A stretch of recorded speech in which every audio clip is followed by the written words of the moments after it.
kita melihat sama-sama kitab Efesus pasal 2 ayat 20. Efesus pasal 2 ayat 20. Mari sama-sama kita lihat. Mari kita baca sama-sama pada hitungan ketiga. 1, 2, 3. Yang dibangun di atas dasar para rasul dan para nabi, dengan Kristus Yesus sebagai batu penjuru. Amin. Bapak, Ibu, Saudara yang dikasihi Tuhan, jadi di dalam kita mengiring Tuhan, segala sesuatu, pengajaran kita, apapun yang kita pelajari dalam Tuhan, harus di dasar ini, ya, berdasar pada pengajaran rasul-rasul, nubuatan nabi-nabi, dan semuanya Yesus Kristus sebagai batu penjuru. Pernah dengar batu penjuru? Ada yang biasa tukang di sini?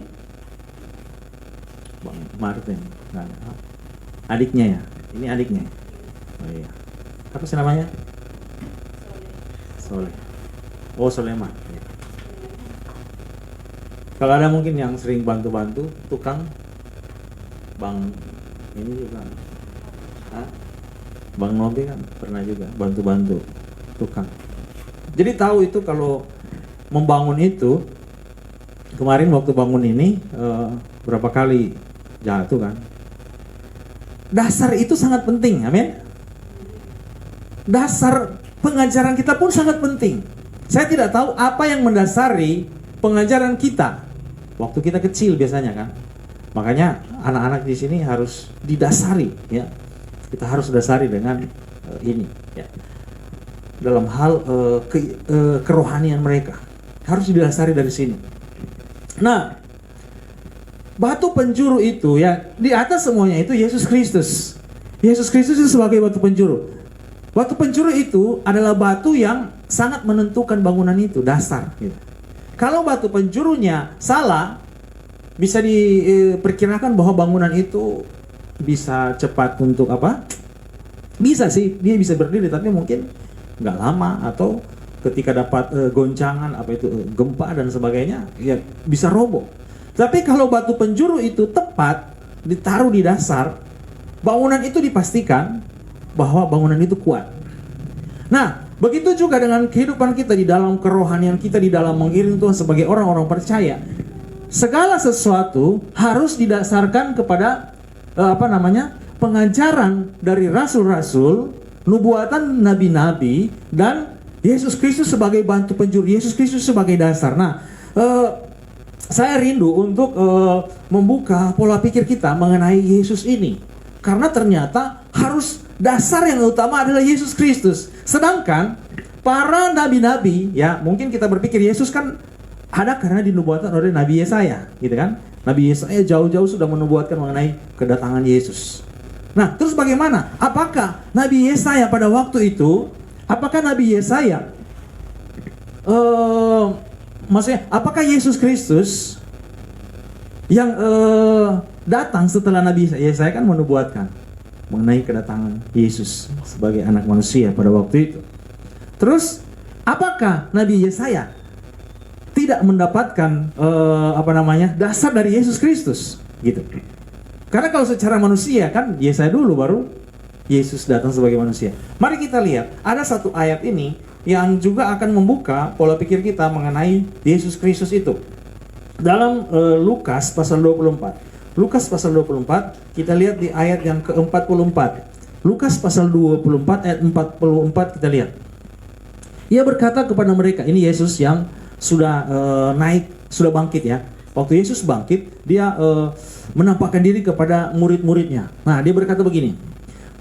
Mereka, inilah perkataanku, perkataan Yesus, yang telah kukatakan kepadamu ketika aku bersama-sama dengan kamu. Jadi, Yesus ini dalam tubuh kebangkitannya, dia menampakkan diri kepada murid-muridnya, dan dia mengatakan bahwa dulu saya pernah mengatakan kepada Anda, gitu. Apa yang dia katakan di sini? Yakni bahwa harus digenapi semua yang tertulis tentang aku. Jadi harus digenapi segala yang tertulis itu berbicara nubuatan-nubuatan. Nubuatan-nubuatan tentang Yesus di dalam kitab Musa. Nah, nanti kita lihat sebentar kitab Musa itu dan kitab nabi-nabi, ya. Jadi yang tertulis nubuatan-nubuatan dari nabi-nabi termasuk Nabi Yesaya dan kitab Mazmur. Di dalam kitab Mazmur itu banyak ditulis oleh Daud, ada juga yang lain-lain. Nah, jadi segala yang ditulis di dalam Taurat Musa, nabi-nabi, kitab Mazmur itu mengenai Yesus. Karena Yesus itu kan Alfa dan Omega, dia sudah ada dari awal sampai akhir. Orang susah mengerti itu kalau kita tidak membaca firman Tuhan dengan benar. Makanya kita sering ada sharing bersama. Dan saya yakin kita di sini sudah mengerti itu ya. Karena hampir setiap minggu saya ulang-ulang. Yesus yang Alfa dan Omega, dia sudah ada dari awal. Dia ada sekarang dan dia juga ada yang akan datang. Dia Alfa dan Omega dari awal sampai akhir. Amin. Tetapi waktu dia menjadi manusia, artinya begini, Allah yang Maha Kuasa, Yesus yang ada di sorga, menjadi manusia, rohnya itu yang menjadi manusia itu. Allah yang menjadi manusia, yang Yesus yang anak manusia. Itu terbatas, maksudnya waktunya terbatas, yaitu 33 tahun, 33,5 tahun lah. Setelah dia menyelesaikan misi untuk menyelamatkan kita, dia kembali lagi sebagai Allah yang di sorga. Jadi Yesus yang di sorga, dan rohnya yang ada di dalam Yesus yang anak manusia itu. Yesus dari awal sampai akhir sudah ada. Yesus yang Allah dari awal sampai akhir itu ada. Nah, kemudian dia pakai bahasa-bahasa manusia mengirimkan anaknya. Arti dari anak itu bukan berarti anak yang diperanakan seperti manusia, enggak. Anak itu artinya berasal dari Allah. Makanya Yesus yang manusia itu dikatakan anak Allah. Jadi, kalau kita ambil pengertian dari sini, Yesus itu memang sudah ada dari sejak awal. Amin. Yesus dari awal itu sudah ada. Dia ada sekarang, dia juga ada yang akan datang. Nah, jadi ada ayat-ayatnya yang selanjutnya. Malaikat-malaikat pun semuanya dikirim oleh Yesus. Nabi-nabi pun dikirim oleh dia. Ada ayatnya ya. Rasul, apalagi rasul-rasul yang memang banyak bersama-sama dengan dia. Ada 12 murid itu, ada yang rasul-rasul, termasuk juga Rasul Paulus. Rasul-rasul ini yang memberi pengajaran, dan kita juga harus mengikuti ini. Ini yang menjadi dasar Bapak Ibu. Bukan doktrin dari organisasi gereja, bukan doktrin atau ajaran-ajaran dari, termasuk juga adat istiadat. Nah, jadi ini yang menjadi dasar itu adalah ajaran rasul-rasul dan nabi-nabi. Kalau kita pelajari ya, di zaman rasul-rasul, mereka saja membaptis. Mereka membaptis itu di dalam nama Yesus Kristus, ya. Mereka membaptis di dalam nama Yesus Kristus. Nah, itu pengajaran yang harus diikuti sampai saat ini. Nubuatan nabi-nabi di zaman purbakala, zaman dulu itu juga yang pasti, dan firman Tuhan itu pasti, apa yang dinubuatkan pasti terjadi. Nah, kita akan lanjut ya. Kita kembali ke ayat ini. Kita maju sedikit. Ayat yang ke-45. Mari kita lihat 45. Lalu ia membuka pikiran mereka sehingga mereka mengerti kitab suci. Bapak Ibu Saudara yang kasih Tuhan, ini selalu yang menjadi kunci untuk kita mengetahui firman Tuhan. Amin. Harus Yesus yang membuka pikiran kita. Amin. Harus Yesus. Saya dalam pengalaman saya menjadi hamba Tuhan, mengiring Tuhan, kami di sini memang ditekankan untuk hanya menyembah Yesus Kristus Tuhan. Yesus Kristus satu-satunya Allah, ya. Karena apa? Karena yang berhak untuk membuka firman Tuhan ini Yesus juga. Kenapa? Karena dialah pemilik firman ini. Amin. Mari kita lihat di dalam Yohanes 1 ayat 1. Mari kita lihat Yohanes pasal 1 ayat 1. Di situ sangat jelas ya. Yohanes 1 ayat 1, pada mulanya adalah firman. Firman itu bersama-sama dengan Allah, dan firman itu adalah Allah, ya. Kemudian ia pada mulanya bersama-sama dengan Allah. Nah, di ayat 3 kita perhatikan. Segala sesuatu dijadikan oleh Dia. Siapa? Ya, Yesus pasti. Dan tanpa Dia tidak ada sesuatu pun yang terjadi. Dari segala yang telah dijadikan, jadi segala sesuatu dijadikan oleh Yesus. Nah, cuman masalahnya waktu Yesus datang sebagai manusia, waktu dia menjadi manusia, mereka nggak terima. Orang-orang Yahudi nggak terima. Coba lihat di ayat berapa yang dia dikatakan dia datang, tapi orang tidak menerima dia. Ada kalau nggak salah di ayat-ayat selanjutnya. ayat 10. Ia telah ada di dalam dunia dan dunia dijadikan olehnya, tapi dunia tidak mengenalnya. Aduh, parah sekali. Tapi saya yakin dan percaya kita di semua di tempat ini sudah mengenal Dia dengan benar. Amin. Poin yang harus kita amati, Bapak Ibu, Saudara yang dikasihi Tuhan, di ayat 10 ini, ya. Ini menjadi pertanyaan untuk kita saat ini, ya. Ia telah ada di dalam dunia ini. Waktu maksudnya Allah itu menjadi manusia, dan dunia dijadikan oleh Dia juga, oleh Yesus, ya. Tetapi dunia tidak mengenal Dia. Karena apa? Karena Dia datang sebagai manusia, ya. Dia menjadi manusia. Nanti mungkin di Natal nanti akan lebih banyak, ya. Di acara Natal kita nanti tanggal 25 kita akan lebih banyak mengupas hal ini. Nah, jadi pertanyaan untuk kita saat ini, apakah kita sudah mengenal Yesus dengan benar? Hah? Untuk sekarang, ya. Bagi kita Yesus itu apakah masih menunggu mau lahir tanggal 25 nanti? Hah? Apakah Yesus masih di kandungan Maria sekarang, nanti tanggal 25 baru lahir? Hah? Ini yang harus kita pahami. Kita harus mengenalnya. Natal itu ya berbicara memperingati, ya, sejarah bahwa Yesus memang pernah datang sebagai manusia. Yesus yang di sorga, ya, namanya saja kan bukan diberikan oleh Yusuf dan Maria. Nama itu dari sorga. Ya memang Tuhan kita itu punya nama, amin. Saya kasih PR. Ada nggak Tuhan dari agama lain yang punya nama, maksudnya selain Kristen? Ada nggak? Ada. PR. Kalau ada kasih tahu saya. Tuhan kita punya nama, namanya Yesus Kristus. Wujudnya sekarang apa? Iya, Yohanes 4 ayat 24. Wujudnya roh. Mari kita lihat. Tuhan kita itu roh, makanya kan dia bilang harus menyembah di dalam roh dan kebenaran. Nah, mari kita baca 1, 2, 3.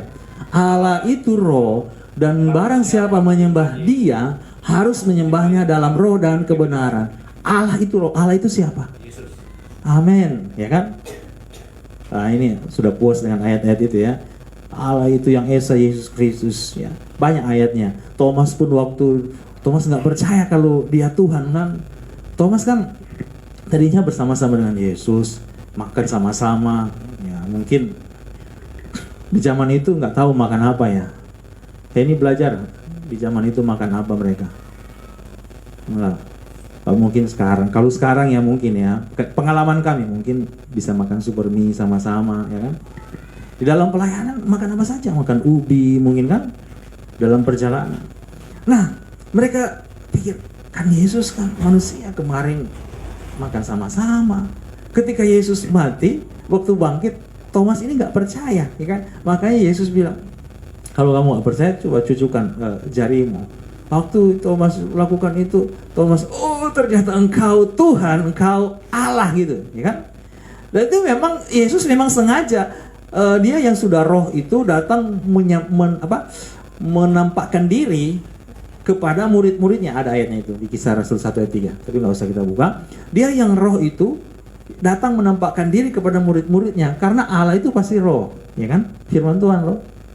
Ada satu ayat lagi di dalam 2 Korintus 3 ayat 17. 2 Korintus 3 ayat 17 sebenarnya sama dengan ini. Hampir sama, ya. Tapi ini Tuhan, ya. Sebab Tuhan adalah roh. Allah kita roh, Tuhan kita itu roh, ya kan? Di mana ada roh Allah, di situ ada kemerdekaan. Nah, saya mau kasih pemahaman begini, Bapak Ibu saudara kasih Tuhan, supaya kita jangan bingung-bingung. Kalau berbicara roh Allah, sama nggak dengan Roh Kudus? Sama. Roh apa lagi? Roh Kristus, sama nggak? Sama. Roh Yesus, sama nggak? Sama. Ya. Cuma kalau misalnya Roh Kudus, itu bukan nama. Roh Kudus itu berbicara roh yang kudus. Ya, roh yang kudus. Roh Allah, roh yang dari Allah. Roh Kristus, rohnya Kristus. Roh Yesus, rohnya Yesus. Jadi, yang dimaksud dengan roh itu, Allah kita, Yesus itu saat ini pasti Dia roh. Ya kan? Untuk kita bertemu Dia harus menyembah dalam roh dan kebenaran, firman Tuhan tadi katakan. Ya kan? Menyembah dalam roh dan kebenaran. Jadi bagaimana kita mengenal Allah kita? Bagaimana kita mengenal Tuhan kita Yesus Kristus? Menyembah dalam roh dan kebenaran. Ada satu ayat yang sangat ngeri. Amos pasal 4 ayat 6. Coba kita lihat. Amos pasal 4 ayat 6. Ayat ini sangat ngeri, ya. Sekalipun aku ini telah memberi kepadamu gigi, Amos 4 ayat 6 yang tidak mengenal Allah, gitu ya? Iya. Bukan ini kayaknya. Ini Amos benar ya? Umatku binasa karena tidak mengenal Allah. Dan mereka sendiri yang mengenal akan pengertian itu. Iya. Amos berapa itu?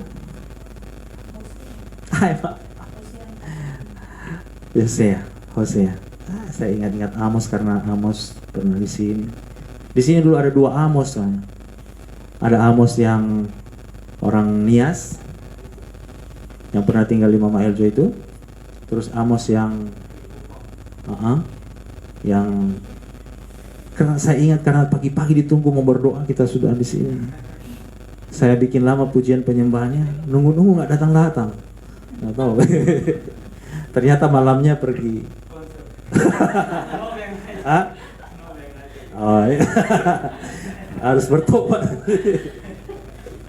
Ya, Hosea ya, bukan Amos tuh. Ingat-ingat Amos terus. Mari kita baca 1, 2, 3. Umatku binasa karena tidak mengenal Allah. Karena engkaulah yang menolak pengenalan itu, maka aku menolak engkau menjadi imamku. Dan karena engkau melupakan pengajaran Allahmu, maka aku juga akan melupakan anak-anakmu. Ngeri, ya. Umat binasa. Berbicara umat berarti sudah dalam Tuhan, ya kan? Umat loh. Dalam hal ini umat Israel. Tapi kalau mengartikan sekarang ini bisa juga untuk kita. Artinya begini, kita yang sudah Kristen tapi tidak kenal Tuhan kita. Contoh, orang mengandaikan bahwa Tuhan itu bisa hadir dalam satu benda. Pasti dia tidak mengenal Allah itu. Allah tadi kan roh, ya kan? Tuhan itu roh. Roh itu harus disembah di dalam roh juga, ya kan? Tidak mungkin Allah menetap tinggal di satu benda, sekalipun itu salib. Apalagi gambar, nggak bisa. Apalagi gambar Yesus. Saya nggak terlalu tertarik. Di sini kita nggak ada gambar-gambar.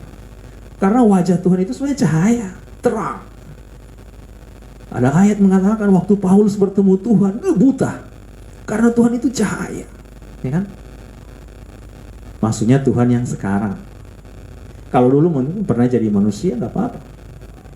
Tapi sekarang Allah yang kita sembah itu Allah yang roh gitu. Dan rohani kita ini harus bertemu dengan Tuhan. Ya. Karya Tuhan itu dalam banyak hal ya. Oleh karena itu kita harus mengenal Dia dengan benar. Kita harus kenal. Jadi misalnya karena Dia roh, saya sering katakan begini. Kita di sini berapa kita pun di sini yang berdoa pada waktu yang sama. Tuhan Allah tidak bingung. Dia tidak bingung dia mau datang ke misalnya Nobel lagi minta apa? Jodoh. Sudah ada kayaknya. Nggak datang.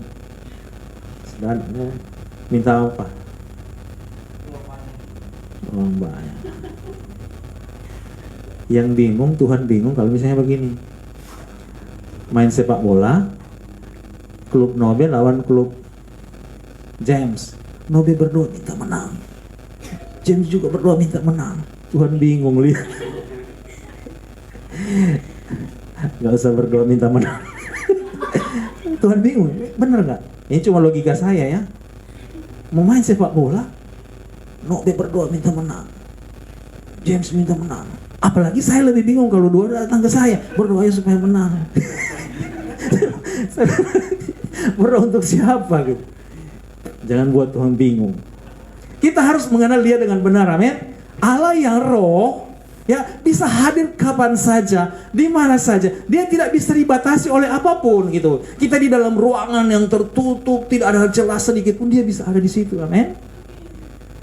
Waktu lalu Daud bilang begini, Salomo, kamu kan mau jadi raja. Saya kasih ingat kamu ya Salomo sebagai anakku, kamu harus mengenal Allahku. Artinya kamu harus mengenal Allah yang disembah oleh ayahmu gitu. Ini warisan yang diberikan kepada Salomo. Karena Daud itu mengalami kemenangan yang luar biasa. Karena apa? Karena Tuhan gitu. Daud sebagai raja yang hebat, sebagai raja yang selalu menang, sebagai raja yang luar biasa, dia bilang semua itu karena Allah gitu, semua karena Tuhan. Bahkan Raja Daud mengaku bahwa hanya dekat Allah saja ada ketenangan dalam menghadapi masalah. Raja Daud dia selalu bilang hanya dekat dengan Allah saya tenang, bukan karena banyak penjaga, bukan karena dia kaya, bukan karena dia punya semuanya. Dia bilang karena Allah gitu. Makanya dia mewariskan kepada Salomo, kamu harus ingat ya, bahwa kamu punya Allah yang disembah oleh saya, oleh Raja Daud. Ini perkataan Raja Daud. Nah, ini juga Bapak Ibu saudara dikasih Tuhan, harus kita pegang. Kita harus mengenal Allah, itu juga Allah yang disembah oleh Raja Daud itu. Harus kita kenal, amin. Allah yang disembah oleh Abraham, oleh Ishak, oleh Yakub. Itu Yesus Kristus. Saya lupa ayatnya di mana, tapi dikatakan begini. Kalau kita yang ada di dalam Kristus Yesus, kita berhak juga untuk janji-janji Tuhan kepada leluhur yang Abraham, Ishak, Yakub. Karena yang disembah oleh Abraham, Yesus. Yang disembah oleh Ishak, Yesus. Yang disembah oleh Yakub juga Yesus. Kita menyembah juga Kristus Yesus. Sama-sama Allah yang kita sembah sanggup memberkati kita. Kalau Tuhan menolong orang-orang di zaman purbakala, Dia juga sanggup menolong kita dalam menghadapi masalah apapun. Amin. Dia bisa memberkati kita. Tetapi di zaman ini kan, ya kita harus ada prioritas Tuhan. Ya, prioritas Tuhan di dalam kehidupan kita. Makanya ada ayat yang mengatakan bahwa carilah dahulu apa? Kerajaan sorga dan apa? Kebenaran. Kebenaran ini harus kita tahu dulu ya, bahwa sebenarnya kita punya Tuhan yang atu-atunya. Amin. Satu-satunya Tuhan kita yang layak disembah. Karena Yesus bilang yang mengabulkan doa itu cuma Yesus. Yang berhak untuk membawa orang ke surga itu cuma Yesus. Yang sanggup menolong kita ini Yesus. Makanya kan ada suara bilang begini, marilah kepada aku hai kamu yang letih, lesu, berbeban berat. Iya benar ya? Letih, lesu, loyo. Enggak ya? Itu koyo cabe ya? letih lesu berbeban berat, aku akan memberikan apa? Kelegaan. Bukan masalahnya yang diambil, masalah tetap ada, ya kan? Jangan pikir di dalam Tuhan masalah nggak ada. Tuhan tidak bilang seperti itu. Marilah kepadaku hai kamu yang punya masalah. Dia berikan kelegaan, Dia berikan kekuatan dalam menghadapi masalah itu. Bukan berarti masalahnya nggak ada. Jangan pikir datang beribadah di sini, jangan pikir sungguh-sungguh dengan Tuhan tidak ada masalah. Masalah itu tetap ada, tapi Tuhan Yesus menolong, selalu indah pada waktunya. Amin. Lewat masalah itu kita diproses, ya kan? Ada proses karena kadang lewat masalah itu membentuk karakter kita. Tadinya sombong jadi, lawan dari sombong apa? Nggak sombong ya. Yang tadinya apa? Marah-marah, diproses jadi tidak marah-marah, jadi senyum melulu, ya kan? Kalau kita senyum melulu, orang pikir kita banyak uang. Bener nggak? Bener loh. Orang pikir kita orang kaya kalau kita senyum melulu. Kenapa? Kita dipikir orang banyak duit.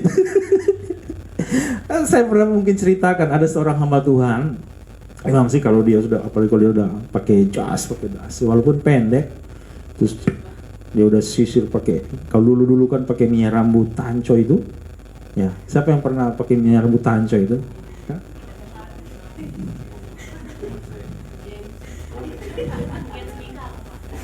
Nggak, dia pengen. Oh, sekarang Gatsby ya. Kalau dulu tanco, saya dulu pernah pakai. Bapak saya kan punya minyak rambut. Dulu waktu saya masa-masa itu, minyak rambut tanco ini milik bapak saya. Sering habis karena kita kan ada 2 cowok, kakak saya. Aduh, pas dia mau masuk gereja udah habis lagi. Jadi dulu masih kita kecil-kecil, tanco itu.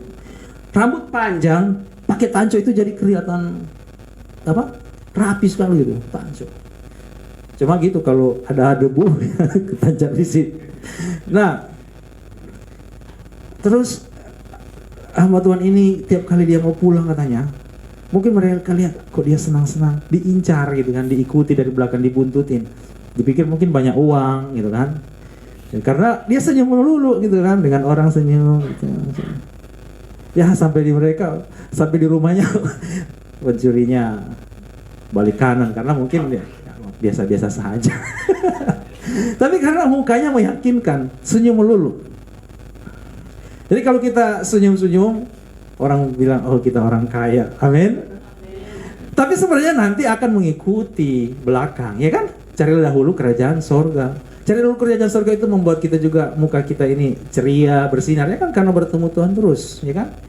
Mau marah hilang, paling berapa menit aja hilang, ya kan?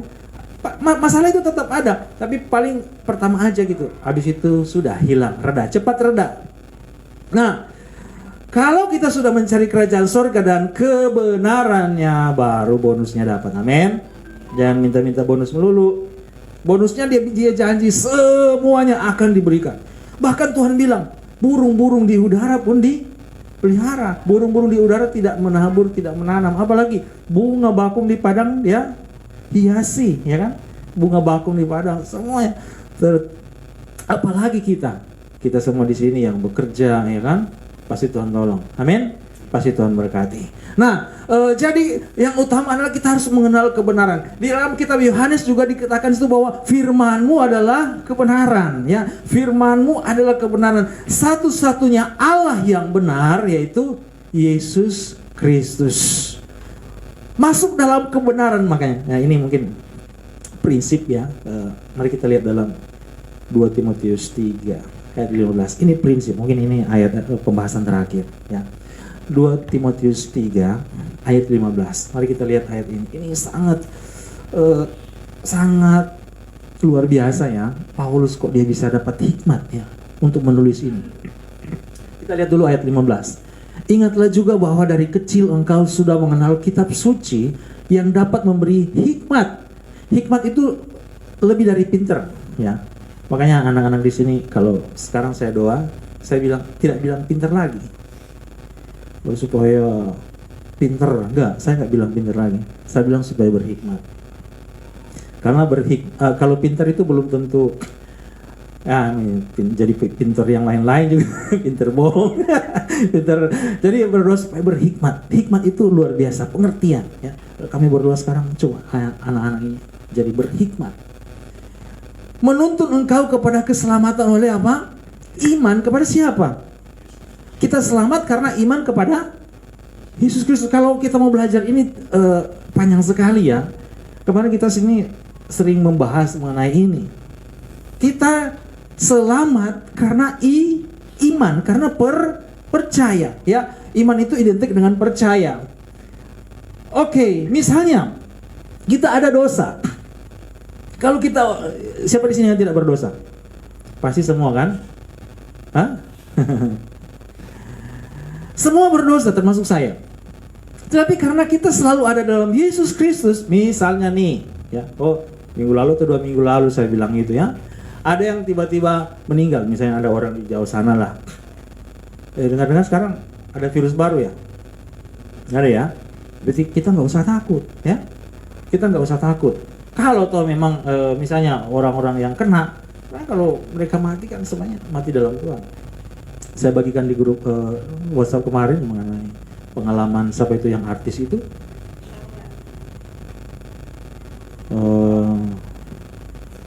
Asmiranda sama cowoknya Jonas. Mereka enggak takut mati itu katanya. Mereka bersaksi karena mati adalah untung. Nah, di dalam Yesus Kristus itu pasti ada keselamatan. Amin. Berbicara dosa kita itu dihapus. Terus bagaimana dosa kita setiap hari? Saya sering katakan begini. Ya kalau kita berbuat dosa, kita kan menyakiti manusia, gitu kan? Misalnya nih, James buat dosa menyakiti Nobe, cuma contoh. Ya kan yang disakiti dia, ya kan? Ya maksudnya dosa-dosa kita yang setiap hari itu, ya kan kita tabur, kita tuai. Itu nggak mempengaruhi keselamatan kita. Benar nggak? Keselamatan kan dalam Yesus Kristus. Percaya Yesus Kristus. Masalah dosa itu kita tabur, kita tuai. Bukan misalnya saya berbuat dosa saya nggak masuk surga. Bukan begitu. Makanya firman Tuhan kan sudah mendidik kita. Kalau kamu tidak mau orang bikin ke kamu, jangan bikin ke orang lain. Benar nggak? Kamu nggak mau dilakukan seperti itu. Kok kamu bikin ke orang? Haleluya. Ya, nggak apa-apa. Naikin lagi. Jadi masalah dosa itu dihapus oleh Tuhan nanti, ya kan? Dosa-dosa kita itu dihapus oleh Tuhan.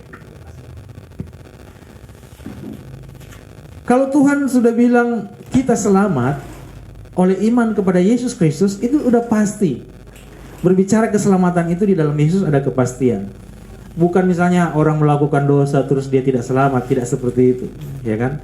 Masalah dosa itu dihapus oleh Tuhan. Mari kita lanjut ke 2 Timotius 3 ayat yang ke-16. 16, mari kita lihat.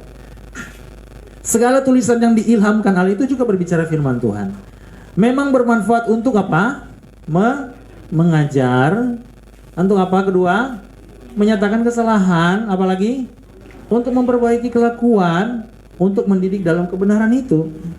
Jadi firman ini saya lihat komplit banget, luar biasa. Karena apa? Firman ini yang diilhamkan Allah ini berbicara firman, ya. Ada manfaatnya, dia nanti akan mengajar. Yang dimaksud mengajar di sini begini. Akan merubah orang itu dari tadinya tidak tahu menjadi tahu, itu mengajar, ya.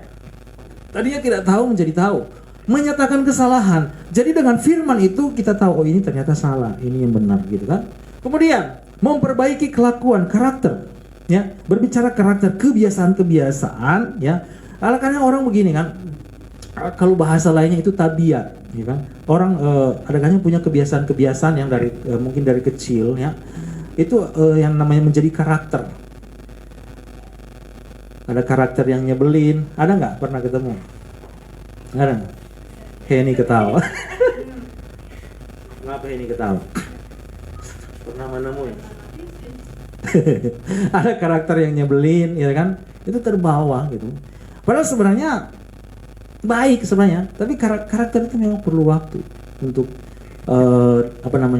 berubah. Makanya misalnya yang baru nikah, ya, Pak Yanto, ya.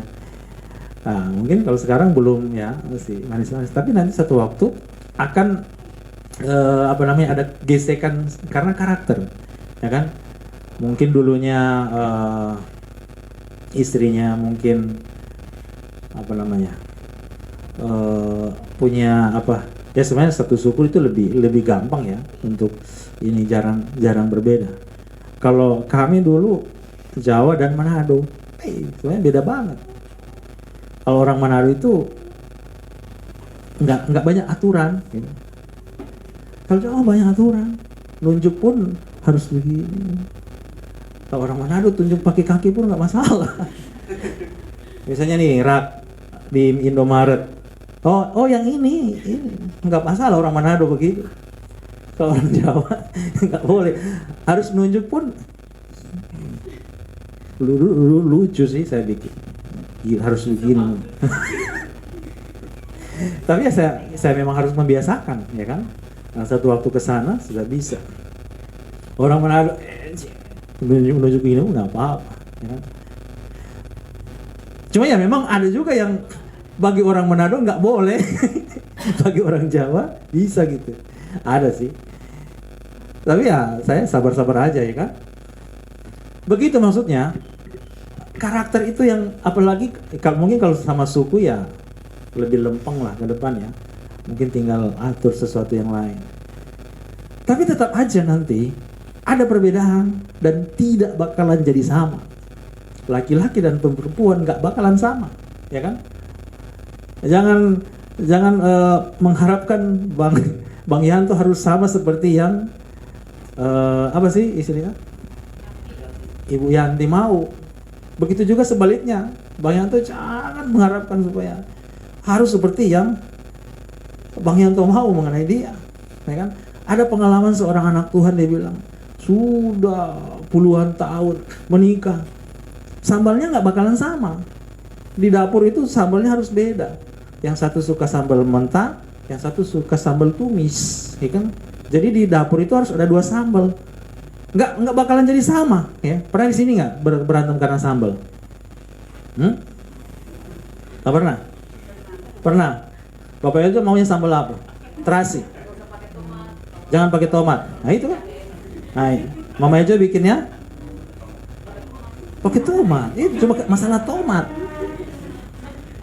Bisa berkelahi loh. Bisa itu loh. Karena kan nanti dipikir disuruh dipakai tomat kan. Terus Bapak Eljo datang, kenapa dipakai tomat gitu? Karena mungkin Mama Eljo pikir kan dia nanti pulang malam sudah bikin pakai tomat gitu. Pas dia makan kok pakai tomat. Oh, ini orang ini mau usir saya.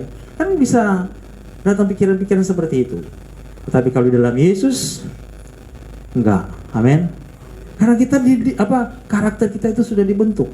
Termasuk kita bisa menerima setiap kekurangan pasangan. Amin. Menerima kekurangan dari teman juga, menerima kekurangan dari tetangga, ya kan? Menerima orang-orang yang ada di sekitar kita. Kita diperbaiki kelakuan karakter kita itu. Nanti ya kita ada untuk hal itu. Kemudian untuk mendidik dalam kebenaran. Nah, berbicara mendidik di sini, ini nggak gampang.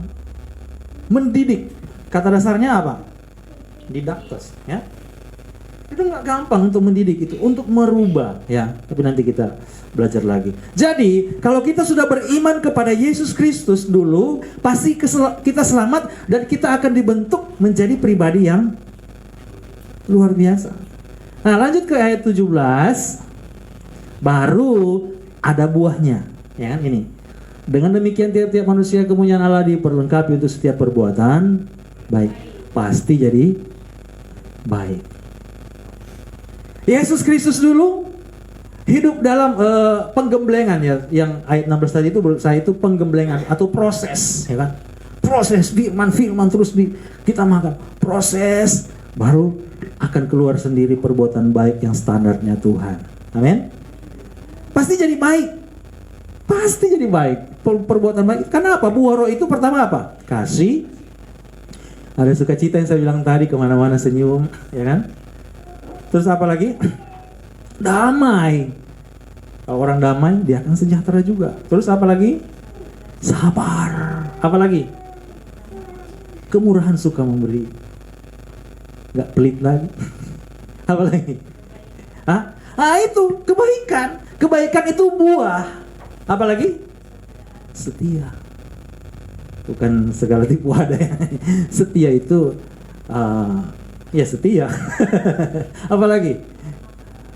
Lemah lembut. Bukan jamming terus jadi gitu. Udah ada otot terus gitu. Bukan begitu lemah lembut. Lemah lembut itu hatinya itu lembut. Amin. Hatinya itu gampang diatur oleh firman Tuhan. Terus apa lagi? Menguasai diri. Yang biasa di kampung bawa motor mungkin bisa kencang-kencang, sini jangan, ya. Ya Mas Yanto ya. Kalau di sini jangan coba-coba bawa motor seperti di kampung. Banyak banget nih, rame sini. Ya bisa. Ya, itulah penguasaan diri. Dalam segala hal kita harus menguasai diri. Itu buah. Jadi kalau kita sudah di dalam Yesus, terus kita ada pembentukan kelihatan buah-buah kebaikan itu pasti akan sendirinya tampil. Amin. Termasuk yang tadi sukacita terus ya. Seperti Mama Yudi selalu sukacita, ya kan? Itulah di dalam Tuhan. Makanya saya bilang begini, kita nggak usah mengejar, kita nggak usah berusaha untuk menjadi orang baik. Mungkin kontroversi ya. Kita berusaha untuk dalam Yesus Kristus kita akan menjadi baik standarnya Tuhan. Amin. Karena kalau standar kebaikan manusia itu nggak mantap. Standar kebaikan ukuran manusia. Itu kalau kita sharing banyak hal, contoh-contoh yang kita pelajari. Jadi demikian firman Tuhan pada saat ini. Ya, yang terutama di dalam kita adalah Yesus Kristus sebagai Tuhan. pengajaran kita ya harus didasarkan dari pengajaran rasul-rasul di dalam Alkitab, bernubuat dari nabi-nabi, dan segala sesuatu itu dasar yang utama adalah Yesus Kristus sebagai batu penjuru. Amin. Semua pengajaran Bapak Ibu harus kita cross check di dalam firman Tuhan. Cara meng-cross checknya gimana? Cara meng-cross checknya juga kita harus tahu bahwa firman Tuhan ini sudah cukup untuk menjelaskan ayat yang satu dengan ayat yang lain sudah ada di sini. Amin. Jadi kita bagaimana supaya kehidupan kita di saat-saat ini, iman kita itu seperti apa ya? Ada pertumbuhan yang pesat. Kok seperti Tuhan bukakan banyak hal gitu. Bagaimana supaya kita jadi banyak mengerti firman? Karena juga menyembah satu-satunya Tuhan itu ya Tuhan Yesus Kristus. Amin. Dia Allah yang maha kuasa. Dia Allah yang bisa melakukan apapun. Coba kita biasakan.